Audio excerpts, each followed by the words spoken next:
প্রাকৃতিক দুর্যোগে বিপর্যস্ত উত্তরবঙ্গ। এই অবস্থায় ত্রাণ দিতে গিয়ে নাগড়াকাটায় হামলার মুখে পড়লেন বিজেপি সাংসদ এবং বিধায়ক।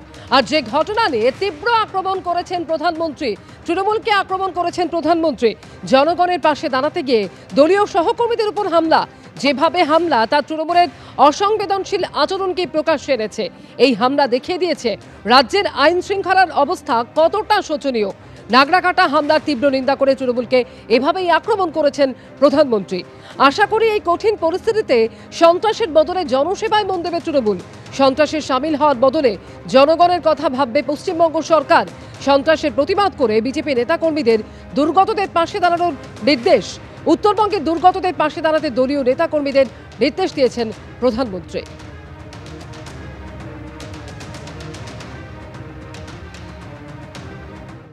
নাগড়াকাটায় ত্রাণ দিতে গিয়ে আক্রান্ত হলেন বিজেপি সাংসদ খগেন মুর্মু এবং বিজেপির বিধায়ক শঙ্কর ঘোষ।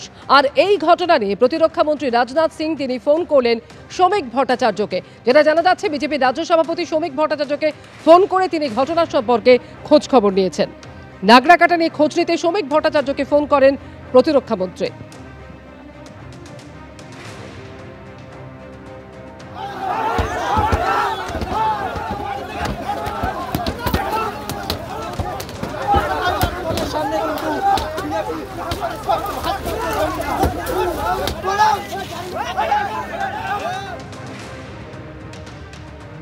কিছুক্ষণ আগে রাজনাথজি আমাকে ফোন করেছিলেন এবং ফোন করে উনি এই দুজনের শারীরিক অবস্থার কথা জানতে চান এবং কিভাবে এই ঘটনাটা ঘটলো, কেন এই পর্যায়ে পৌঁছলো যেখানে সমস্ত গাড়ি ভাঙা হয়ে গেল এবং একজন সাংসদ যিনি নিজে আদিবাসী সম্প্রদায়ের তিনি একটা প্রাণঘাতী হামলার শিকার হলেন।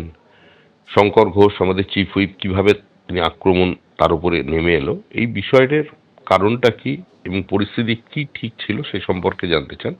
আমি তাকে বিস্তারিত জানাই।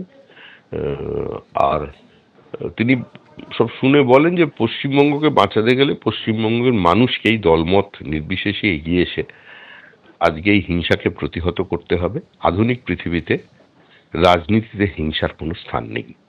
আগামীকাল 11টার সময় বন্যা বিধ্বস্ত এলাকা ছাড়া সমস্ত জায়গায় এই নারকীয় হিংসাত্মক ঘটনার প্রতিবাদ করতে আমরা পথ অবরোধের ডাক দিয়েছি। প্রবল বৃষ্টিতে বিপর্যস্ত উত্তরবঙ্গ, যতদূর চোখ যায় শুধুই ধ্বংসস্তূপ। আর এই অবস্থায় কংক্রিটের মিরিক বাইপাসও যেন মেঠো পথ। মাথা গোজার শেষ সম্বলটুকু হারিয়েছেন অনেকে। মেঘ, পাহাড়, নদী আঁকা ঝকঝকে ক্যানভাস, আচমকা তাতে যেন কে জল ঢেলে দিয়েছে। আর সব রং গুলে গিয়ে মিশেছে মাটিতে। প্রবল বৃষ্টিতে বিপর্যস্ত উত্তরবঙ্গ, যেদিকে দু চোখ যায় শুধুই ধ্বংসস্তূপ। কংক্রিটের মিরিক বাইপাসের আজ যেন মেঠো পথ। মিরিকে জায়গায় জায়গায় রাস্তা বন্ধ, তার কারণ পাহাড় ধসে নেমে এসেছে রাস্তার ওপর। যে সময় প্রবল বৃষ্টি শুরু হয়েছিল মিরিকে পার্বত্য এলাকায়, সেই সময় এইভাবেই হুড়মুড়িয়ে পাহাড়ের ঢাল বেয়ে নেমে আসে কাদা জলের স্রোত। পাহাড় থেকে প্রবল স্রোতের তোড়ে ভেসে গেছে বাড়ি গাড়ি।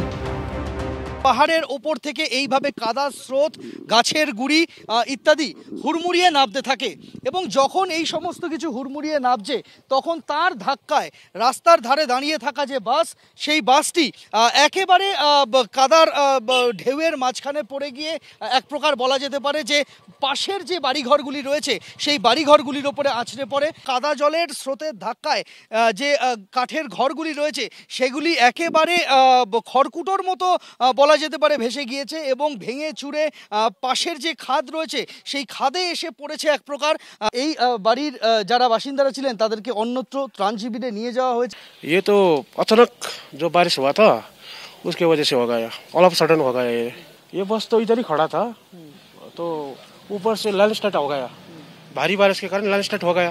हो जाने से बस इधर खिंच गया और ये होने से सब दुकान जो है सब डैमेज हो गया। आसपास में तो एग्जैक्ट हमें मालूम नहीं है, लेकिन सुना है कैजुअलिटी बहुत हुआ है। বেঘোরে প্রাণহানি। পাশের ঘরে শুয়ে থাকা মানুষটা কখন যে চিরতরে হারিয়ে গেছে বোঝার অবকাশটুকু মেলেনি। কেউ প্রাণে বেঁচেছেন, তবে চলে গেছে মাথা গোজার ঠাঁই। জায়গায় জায়গায় কিন্তু মনে হবে যে গোটা পাহাড়টাই বোধহয় এসে এক একটি বাড়িকে গ্রাস করে নিয়েছে। যে জায়গাতে আমি দাঁড়িয়ে রয়েছি এটা হচ্ছে একেবারে মিরিক লেকের পাশে। মিরিক লেকের পাশে এই জায়গাটা মিরিক পৌরসভার 3 নম্বর ওয়ার্ডের অন্তর্গত। এক একটা বাড়ি এইভাবেই কিন্তু পাহাড় থেকে নেমে আসা পাথর কাদামাটির স্রোতে একেবারে ধ্বংসস্তূপে পরিণত হয়েছে। প্রোটেকশন ওয়াল একেবারে ভেঙে পড়েছে। বাড়ির বাসিন্দারা তারা এখানে তাদের রাতের বেলা ঘুমোচ্ছিলেন, তখন কিন্তু প্রোটেকশন ওয়াল সহ পাহাড়ের একটা অংশ হুড়মুড়িয়ে নেমে আসে।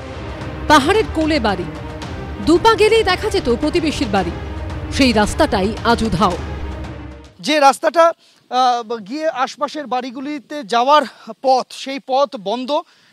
যে জায়গায় আমি দাঁড়িয়ে রয়েছি এখানে ঘর ছিল, মানুষজন বসবাস করতেন, তাদের ঘর চাপা পড়ে গিয়েছে। কিন্তু এখানে যখন এই ঘটনা ঘটছে তখন যারা বাসিন্দারা ছিলেন তাদেরকে নিরাপদ জায়গায় সরিয়ে নিয়ে যাওয়া সম্ভব হয়েছিল ওই প্রবল বৃষ্টির মধ্যে গভীর রাতে।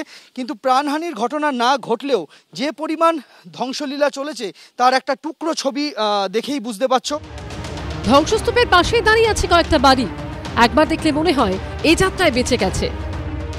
দেখা যাচ্ছে যে বাড়ির মাটির যে অংশ, ভিতের নিচের যে মাটির অংশ তা আলগা হয়ে গিয়েছে এবং বাড়ির যে কংক্রিটের পিলার সেটাও জায়গায় জায়গায় উন্মুক্ত অবস্থায় রয়েছে এবং বাসিন্দারা আশঙ্কায় ভুগছেন যদি আবারও বৃষ্টি হয়, নরম মাটি আবারও জলের স্রোতে বয়ে যেতে পারে, আরও বড় বিপর্যয় নেমে আসবে, সেই আশঙ্কায় ভুগছেন এই মুহূর্তে মিরিকের সাধারণ মানুষ।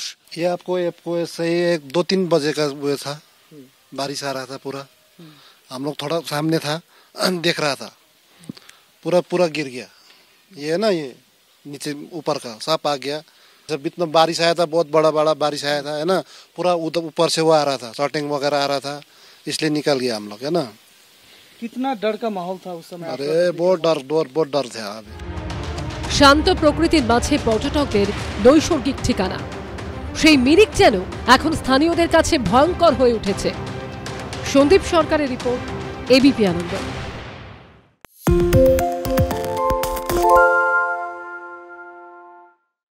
সত্য অন্তহীন, সত্যের খোঁজও তাই, সত্য সন্ধানে তাই আমরা অক্লান্ত, অকুতভয়। এবিপি আনন্দ নতুন ভাবনার প্রতীক, যা মনে মুক্ত, তথ্যে যুক্ত এবং যাবতীয় সীমানার বাঁধন থেকে মুক্ত। সীমা না শব্দটির মধ্যে লুকিয়ে আছে মানা শব্দটি, যেন চোখ রাঙানি এক অদৃশ্য বেড়াজাল, যা আটকে রাখে আমাদের এক ছোট্ট গণ্ডির মধ্যে। একমাত্র সঠিক খবরই গড়ে তুলবে এক মুক্ত সমাজ। সেই জগৎ গড়ার লক্ষ্যে কোনো সীমানার ঠুকুটি আমরা মানব না। এবিপি আনন্দ এগিয়ে থাকে, এগিয়ে রাখে।